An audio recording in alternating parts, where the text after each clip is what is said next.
शून्य। जब शून्य भी नहीं था, मैं तब भी था। न दिशाएं थी, न आकाश था, न सूर्य का तेज था, न चांद का वास था। ब्रह्मांड के उस मौन में जब पहली बार वाइब्रेशन गूंजी, तो वो शब्द था ओम। और वो ओम के नाद से जिस नगरी ने आंखें खोली, मैं वो काशी हूँ। तुम मुझे नक्शे में ढूंढते हो, तुम मुझे भूगोल की किताबों में ढूंढते हो, नदियों के किनारों पर तलाशते हो। मूर्ख हो तुम। मैं मिट्टी पर नहीं टिकी। मैं तो उस त्रिशूल की नोक पर बसी हूँ जिसने प्रलय को थाम रखा है। दुनिया के लिए जो अंत है, मेरे घाटों पर वो शुरुआत है। दुनिया के लिए जो मौत है, मेरी गलियां उसे मोक्ष कहती हैं। बनारस, वाराणसी, काशी एक बहुत अद्भुत क्षेत्र है। नाम अनेक पर धड़कन एक, शिव। यहाँ की हवा में ऑक्सीजन नहीं, अगरबत्ती का धुआं है। मेरा नाम आनंदवन भी है। जी हाँ, बनारस का पहला नाम आनंदवन हुआ करता था। मैं वो वन हूँ जहाँ देवता भी मनुष्य बनकर भटकने को तरसते हैं। लेकिन यह सब शुरू कैसे हुआ? पत्थरों का यह ढांचा मंदिर कैसे बना? कहानियाँ तो बहुत हैं, पर सत्य वो अग्नि है जो आज भी गर्भगृह में जल रही है। पुराण कहते हैं, जब मैं और तू का अहंकार टकराया, जब ब्रह्मा और विष्णु में सर्वश्रेष्ठता का युद्ध हुआ, तब एक ऐसी घटना घटी जिसने समय को रोक दिया। अचानक एक स्तंभ प्रकट हुआ, न आदि न अंत, सिर्फ तेज। इतना तेज कि करोड़ों सूर्य की किरणें उसके सामने फीकी पड़ जाएं। वो ज्योतिर्लिंग था। वो पहला विश्वनाथ था। वो किसी कारीगर ने नहीं बनाया था, किसी राजा ने नींव नहीं रख खोदी थी। वो स्वयंभू था, यानी जो खुद से प्रकट हुआ हो। कवि का कहना है, न ईंट जुड़ी न गारा लगा, वो तेज पुंज था भारी, जिसके दर्शन मात्र से झुक गई सृष्टि ये सारी। यही वो जगह है, यही वो केंद्र है आज जहाँ ज्ञानवापी और विश्वनाथ जी का परिसर है। विज्ञान कहता है कि ऊर्जा कभी नष्ट नहीं होती। सोचिए, उस आदि अनंत स्तंभ की ऊर्जा करोड़ों वर्षों से इस चंद फीट की जमीन में समाई हुई है। शायद इसीलिए जब आप गर्भगृह में कदम रखते हैं तो आपके रोंगटे खड़े हो जाते हैं। आपको लगता है कि कोई आपको देख रहा है। वो पत्थर नहीं, वो जीवित चेतना है। समय का पहिया घूमा, सतयुग बीता, त्रेता बीत गया, द्वापर भी चला गया, कलयुग आ गया और काशी अपने स्वर्ण काल गोल्डन एज में प्रवेश कर गई। कल्पना कीजिए उस काशी की जो आज खंडहरों के नीचे दबी है। वो काशी जहाँ की गलियाँ इतनी समृद्ध थी कि कहा जाता था यहाँ लक्ष्मी झाड़ू लगाती हैं और सरस्वती पानी भरती हैं। उस समय एक कविता बहुत मशहूर थी, विद्या का वो केंद्र जहाँ शास्त्रार्थ गगन छूते हैं, तर्क वितर्क की अग्नि में अज्ञान के बादल छटते हैं। सोने के कलश शिखरों पर सूर्य से आँख मिलाते हैं, घंटों की आवाज़ से ही दिन और रात नभ जाते हैं। वो मंदिर नहीं था केवल, वो भारत का स्वाभिमान था। हर सनातनी के हृदय में बसा वो एक जीता जागता भगवान था। जब चीनी यात्री बनारस दर्शन पे आया तो उसकी आंखें फटी की फटी रह गई। उसने अपनी डायरी में लिखा, मैंने ऐसा नगर नहीं देखा। यहाँ 100 फीट से ऊंची मकोले हैं। यहाँ की हवा में वेद मंत्र तैरते हैं। राजा विक्रमादित्य ने इसका रिनोवेशन कराया। गुप्ता वंश ने इसे सोने से सजा दिया। यह केवल पूजा का स्थल नहीं था, यह भारत की आत्मा का एक पावर हाउस था। लेकिन इतिहास का एक क्रूर नियम है, सुंदरता हमेशा हैवानियत को आकर्षित करती है। दीपक जितना तेज जलता है, अंधेरा उसे निगलने की उतनी ज़्यादा कोशिश करता है। नॉर्थ के पहाड़ों से धूल का एक बवंडर उठ रहा था, एक ऐसा बवंडर जिसके हाथ में तलवार थी और दिल में नफरत। साल था 1194 ईस्वी। मोहम्मद गौरी का सिपाही कुतुबुद्दीन ऐबक कन्नौज को रौंदता हुआ बनारस के दरवाजे पर आ खड़ा हुआ। उसे भगवान से नफरत थी, उसे आस्था से भी नफरत थी। वो इस आस्था से इतनी नफरत करता था क्योंकि आस्था ही हमें भगवान से जोड़ती है। उस दिन काशी की हवा में उस दिन के दृश्य को देखकर एक कवि लिखते हैं, वो तोड़ रहे थे पत्थर को ये सोच के खुदा जीत गया, पर वो क्या जाने, मेरा शिव तो पीकर विष अमृत जीत गया। मंदिर को गिरा दिया गया, शिखर को तोड़ दिया गया, मलबा पूरी तरह से शहर में बिछा दिया गया। लेकिन क्या तुम आस्था को मलबे में दफन कर सकते हो? क्या तुम सूर्य को मिट्टी में कैद कर सकते हो? ऐबक चला गया, लेकिन काशी वहीं थी, घायल, लहूलुहान पर जीवित। क्योंकि काशी ईंटों की नहीं थी, काशी एक संकल्प है। 1194 ईस्वी कन्नौज के युद्ध के बाद कुतुबुद्दीन ऐबक की सेना ने काशी को बुरी तरह रौंद दिया था। इतिहास की किताबों में अक्सर यह एक लाइन लिखी जाती है, मंदिर तोड़ा गया, लेकिन उस एक लाइन के पीछे का दर्द और संघर्ष सदियों लंबा था। जब ऐबक की सेना वापस लौटी तो पीछे छोड़ गई सन्नाटा और मलबा। लेकिन लेकिन बनारस के लोग सामान्य नहीं थे। उन्हें उस मलबे को ही मंदिर मान लिया। कोई शिखर नहीं था, कोई छत नहीं था, लेकिन मलबे के ढेर के बीच उसी स्थान पर पूजा शुरू हो गई। कुछ साल बीते, दिल्ली में सल्तनत बदल रही थी, गुलाम वंश का राज पक्का हो रहा था। 1211 ईस्वी में इल्तुतमिश गद्दी पर बैठा, फिर रजिया सुल्तान आई। यही वो दौर था जब पहली बार काशी विश्वनाथ के मूल स्थान पर एक मस्जिद का निर्माण शुरू हुआ। आज भी अगर आप वाराणसी के रजिया मस्जिद को देखेंगे तो आपको उसके खम्भों में पुराने मंदिरों की नक्काशी दिखाई देगी। वो पत्थर चीख चीख कर गवाही देते हैं कि वो कभी किसी मंडप का हिस्सा थे। लेकिन काशी का नियम है, जितना दबाओगे उतना उछलेगा। सल्तनत काल का यह वो समय था जब हिंदू मंदिरों का बनना लगभग नामुमकिन था। जजिया कर का बोझ और मौत का डर। लेकिन इस डर के बीच एक आदमी खड़ा हुआ। उसका नाम था वस्तुपाल, गुजरात का एक धनवान व्यापारी। लगभग 1230 ईस्वी के आसपास वस्तुपाल ने देखा कि विश्वनाथ जी का स्थान वीरान पड़ा है। सुल्तान के डर के बावजूद उसने चोरी छिपे धन भेजा। रातों रात कारीगरों ने काम किया और दिन में काम को रोक दिया जाता था ताकि किसी को शक न हो। एक छोटा लेकिन पक्का मंदिर फिर से खड़ा हुआ। यह वो भव्य मंदिर नहीं था जो गुप्ता काल में था, लेकिन यह काफ़ी था बताने के लिए कि हम अभी भी यहीं पे हैं। लेकिन ये बनाया हुआ मंदिर ज़्यादा दिन नहीं टिक सका। 14वीं और 15वीं सदी में बनारस दिल्ली जौनपुर के सुल्तान के बीच पिसता रहा। जौनपुर के सरकी सुल्तान बनारस पर कब्जा किया। एक बार फिर हथौड़े चले, मंदिर फिर तोड़ा गया। लेकिन सबसे काला दौर आया सिकंदर लोदी के समय, 1489 से लेकर 1517 तक का। सिकंदर लोदी की नफरत सिर्फ पत्थरों से नहीं बल्कि परंपराओं से भी थी। इतिहासकार बताते हैं कि सिकंदर लोदी के राज्य में यह आदेश दिया गया था कि कोई भी नाई किसी हिंदू तीर्थयात्री के बाल नहीं मुंडेगा, ताकि वे अपना कर्मकांड पूरा ना कर सके। काशी वीरान हो गई। विश्वनाथ का स्थान एक जंगल जैसा हो गया। भक्त आते, दूर से उस स्थान को नमन करते और रोते हुए चले जाते। ऐसा लग रहा था कि अब शायद विश्वनाथ जी का मंदिर इतिहास बनकर रह जाएगा। फिर आया 16वीं सदी का अंत, मुगल बादशाह अकबर का दौर। यह वो समय था जब हवा का रुख थोड़ा बदला। अकबर के दरबार में एक नवरत्न थे, राजा मान सिंह। अमेर के राजा थे, एक महान योद्धा भी थे। मान सिंह ने ठान लिया कि वो काशी विश्वनाथ को उसका पुराना गौरव लौटाएंगे।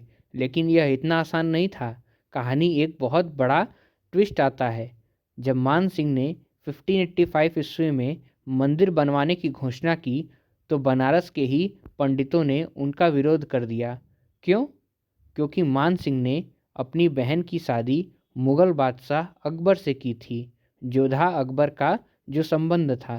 काशी के रूढ़िवादी ब्राह्मणों ने कहा, हम उस राजा के हाथों से मंदिर नहीं बनवाएंगे जिसके मुगलों ने रोटी और बेटी का संबंध स्थापित किया।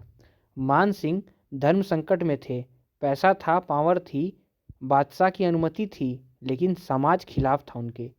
तब प्रवेश हुआ एक और नवरत्न का, राजा टोडरमल। टोडरमल ने बीच का रास्ता निकाला। उन्होंने मान सिंह के धन का उपयोग किया, लेकिन मुख्य रूप से विद्वान नारायण भट्ट को आगे रखा और फिर निर्माण शुरू हुआ। 1585 में जो मंदिर बनकर तैयार हुआ वो साधारण नहीं था। इतिहासकारों के अनुसार यह वास्तुकला का एक चमत्कार था। जरा कल्पना कीजिए उस मंदिर की जिसे बाद में औरंगजेब ने तोड़ा।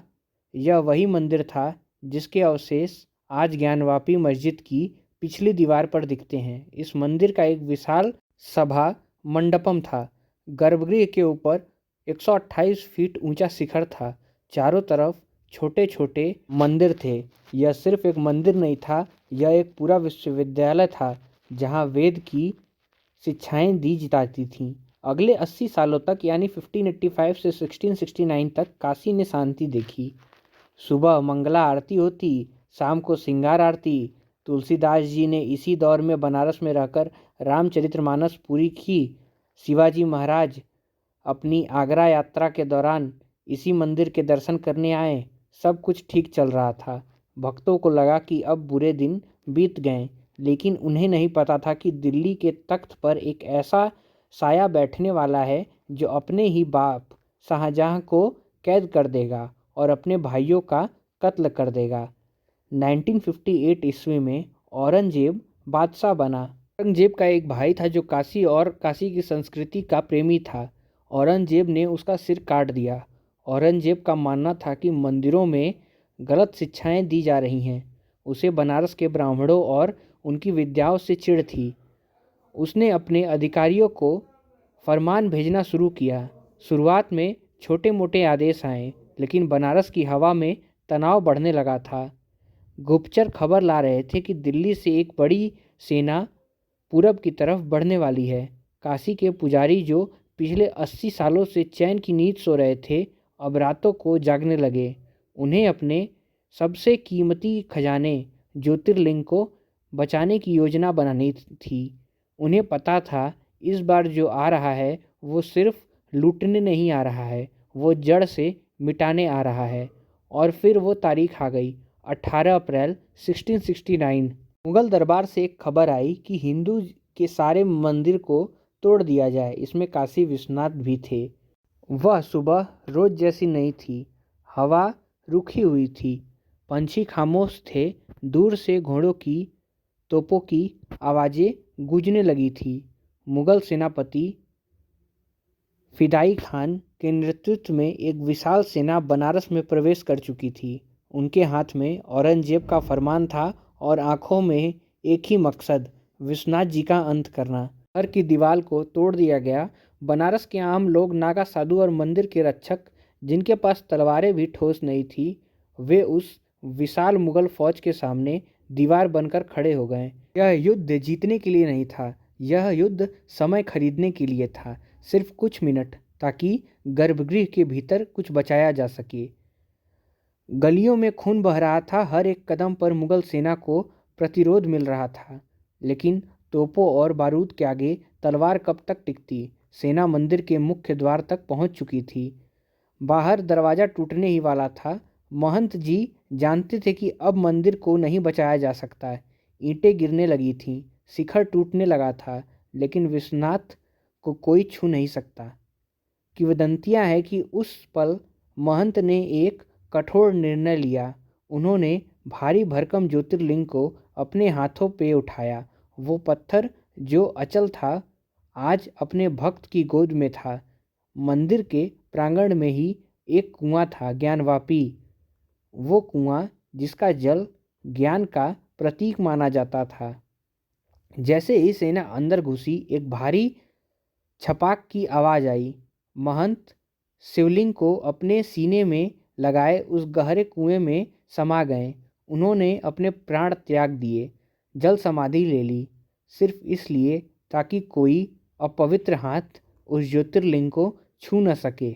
वो कुआं जो आज भी मस्जिद और मंदिर के बीच में स्थित है, उस दिन एक कब्र बन के रह गया। और फिर वो हुआ जिसे देखने के लिए शायद देवता भी अपनी आंखें बंद कर चुके होंगे। राजा मान सिंह और टोडरमल का बनवाया वो भव्य शिखर भर भर कर जमीन पर आ गिरा। धूल का एक ऐसा तूफान उठा जिसने सूरज को ढक लिया। पूरे बनारस में उस गिरने की गूंज सुनाई दी। इतिहासकार ने लिखा, 2 सितंबर 1969 को बादशाह को खबर दी गई कि हुक्म की तामील हुई है, विश्वनाथ का मंदिर गिरा दिया गया है और उसके स्थान पर मस्जिद बनवाने का काम शुरू हो गया है। यह सिर्फ एक इमारत का गिरना नहीं था, यह एक सभ्यता के सीने पर वार था। औरंगजेब ने सिर्फ मंदिर नहीं तोड़ा, उसने एक निशानी छोड़ी। उसने टूटे हुए मंदिर की पश्चिमी दीवार को जानबूझकर वैसे ही छोड़ दिया और उसके ऊपर गुम्मद खड़े कर दिए। क्यों? ताकि आने वाली पीढ़ियां जब इसे देखें, उन्हें याद रहे कि विजेता कौन था। आज जिसे हम ज्ञानवापी मस्जिद कहते हैं, उसकी पिछली दीवार आज भी चीख चीख कर गवाही देती है कि वह मंदिर था। वहाँ की नक्काशी, वहाँ के फूल, वहाँ की पत्तियाँ, सब कुछ एक मंदिर के हैं। लेकिन इस विध्वंस के बीच एक चमत्कार हुआ। हमलावर सब कुछ तोड़ गए, लेकिन नंदी को तोड़ना भूल गए। या शायद महाकाल की इच्छा थी कि एक गवाह जिंदा रहे। नंदी आज भी वहीं बैठे हैं। सैकड़ों सालों से बारिश, धूप, ठंड, उन्होंने अपनी नज़र नहीं हटाई। उनका मुख्य आज भी ज्ञानवापी की ओर है, जैसे कह रहे हो, मेरे स्वामी अंदर हैं, मैं उनका इंतज़ार करूंगा। अगले 100 सालों तक काशी बिना मंदिर के थी। कोई गर्भगृह नहीं था। भक्त आते, उस टूटी हुई दीवार को देखते, उस कुएं को देखते, उसकी पूजा करते और आंसुओं के साथ लौट जाते। उन्हें पता था कि उनके महादेव उसी पानी के नीचे छिपे हैं। मुगल सल्तनत कमज़ोर पड़ने लगी। औरंगजेब मर चुका था। भारत में एक नई ताकत का उदय हो रहा था। मराठा दक्षिण से लेकर उत्तर तक भगवा ध्वज फहराने लगा था। उस ध्वज को थामे एक महिला काशी की ओर देख रही थी। एक ऐसी महिला जिसने न केवल पति को खोया था, बल्कि अपने ससुर और बेटे को भी। दुख ने उसे तोड़ा नहीं था, उसे लोकमाता बना दिया था। इंदौर की महारानी अहिल्याबाई होलकर के पास ना ही कोई बहुत बड़ी सेना थी, ना ही वो दिल्ली के तख्त पर बैठी थी, लेकिन उनके पास वो था जो बादशाहों के पास नहीं था, भक्ति। 1780 ईस्वी में अहिल्याबाई ने तय किया कि अगर मूल स्थान पर मस्जिद खड़ी है तो हम उससे सटाकर ठीक बगल में बाबा का नया घर बनाएंगे। शास्त्र कहते हैं कि भगवान जगह में नहीं, भाव में बसते हैं। और इस तरह 1780 में उस ज्ञानवापी कुएं के ठीक बगल में वो मंदिर बनकर तैयार हुआ जिसे आज हम पूजते हैं। यह मंदिर आकार में भले ही राजा मान सिंह वाले मंदिर से छोटा था, लेकिन इसका महत्व पहाड़ जैसा था।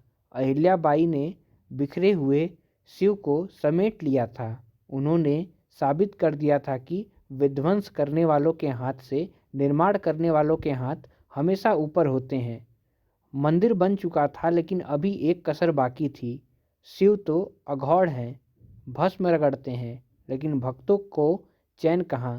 पंजाब के शेरे पंजाब महाराजा रणजीत सिंह को जब पता चला कि काशी में बाबा का मंदिर बन गया है, तो उन्होंने अपना खजाना खोल दिया। कहा जाता है कि उन्होंने 1 टन करीब 1000 किलो शुद्ध सोना बनारस भेजा। अहिल्याबाई के बनाए पत्थर के शिखरों को सोने की चादरों से मढ़वा दिया गया।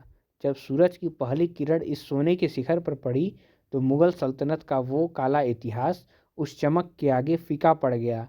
काशी अब फिर से स्वर्ण काशी बन चुकी थी। समय बीता, आज़ादी मिली, सरकारें बदली, लेकिन बाबा विश्वनाथ सकरी गलियों में घुटते रहे। गंगा नदी जो शिव की जटाओं में रहती है, वो मंदिर से दूर हो गई थी। बीच में कंक्रीट का जंगल था। भक्त गंगा में डुबकी लगाकर लोटे में जल भरते और धक्का मुक्की खाते हुए मंदिर तक पहुंचते। लेकिन नियति को कुछ और मंजूर था। 13 दिसंबर 2021 इतिहास ने एक ऐसा टकराव लिया। एक बार फिर हथौड़े चले, लेकिन इस बार तोड़ने के लिए नहीं, रास्ता बनाने के लिए। सैकड़ों मकान हटे और अचानक सदियां बाद गंगा सीधे विश्वनाथ जी को देखने लगी। काशी विश्वनाथ कॉरिडोर यह सिर्फ एक रास्ता नहीं है, यह शिव और भक्ति का मिलन है।